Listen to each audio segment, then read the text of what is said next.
Welcome back to our channel. Today, we're going to dive into a thought-provoking topic that is sure to stir up some conversation. We all know that the environment is in dire need of protection, and conservation efforts are crucial to ensuring a healthy planet for generations to come. But, what if there was a way to incentivize conservation efforts by putting a price on wildlife? That's what we're exploring today. Can putting a price on a whale save the environment? A single whale can lock up as much carbon as 1,000 trees. By turning them into carbon credits, a new project hopes to save the climate and the whales. Whales were once an economic obsession. Oil rendered from their blubber, which lit the lamps and lubricated the machinery of the industrial era, fetched up to about $63 per gallon in today's dollars in the mid-1800s. Whaling fleets killed blue, fin, humpback and sei whales by the hundreds of thousands. Blue whale populations plummeted by as much as 90% in the early to mid-20th century. As whales became scarce, the price of their oil soared, and the world turned to cheaper products as alternatives. Although whales today aren't the coveted commodity they once were, and some species are recovering, they are still vulnerable to profit-driven industries, now through threats such as fishing net entanglements, ship strikes and pollution. But these giant mammals may offer today's economy a new kind of value, an ability to safely lock away climate-warming carbon and to support ecosystems that do so on an even bigger scale.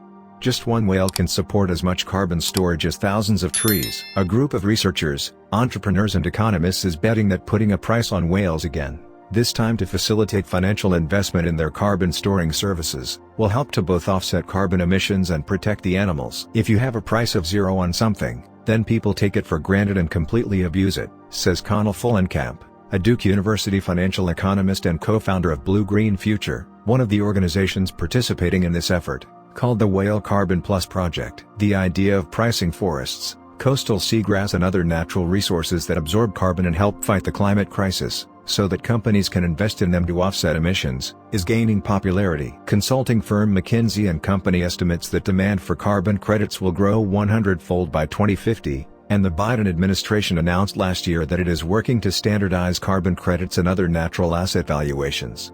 But this approach is controversial. There are few scientific data on the effectiveness of offsets and such nature-based solutions, but several journalistic investigations have shown that if offsetting programs are poorly designed or misused, they can have limited impact and can sometimes even be damaging.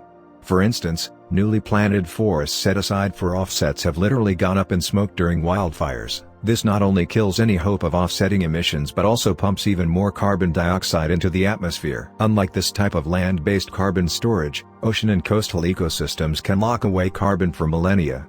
When marine life dies, it sinks to the bottom of the ocean, where its carbon is stored in extremely deep water. And carbon stored by vegetation in seafloor soils can't enter the atmosphere as easily as carbon stored by plants at the surface. That makes investments in blue carbon stored in the ocean, appealing for offsetting projects. Blue carbon is one of the closest things you'll ever get to a true carbon offset, says environmental scientist Peter McCready of Australia's Deakin University, who is not involved in the Whale Carbon Plus project. Though blue carbon projects often focus on coastal vegetation, the tiny phytoplankton that serve as the base of the ocean food web are among the biggest carbon sinks in the world. They absorb around 40% of the carbon dioxide produced globally each year, and whales aid that process because their nutrient-rich feces feed phytoplankton growth. Whales also store carbon in their massive body, which eventually sinks to the seafloor when they die. Since 2018, Whale Seeker has been using AI algorithms to detect whales in satellite and aerial images for sale to different organizations, including government agencies and NGOs. Whale Seeker's whale detection data is being used to develop a carbon credit program that would financially incentivize companies to protect whales. In a 2019 report, economists at Blue Green Future valued a living great whale at $2 million based on their contributions to blue carbon storage, enhancement of fisheries, and tourism revenue. The Whale Carbon Plus project's goal is to have investors buy rights to whales' carbon sequestration and other natural services from the government and receive interest in the form of carbon credits. Income from such investments could be used for local communities and whale conservation groups. Whale Seeker announced a pilot project to study how narwhals benefit ecosystems in the Canadian Arctic.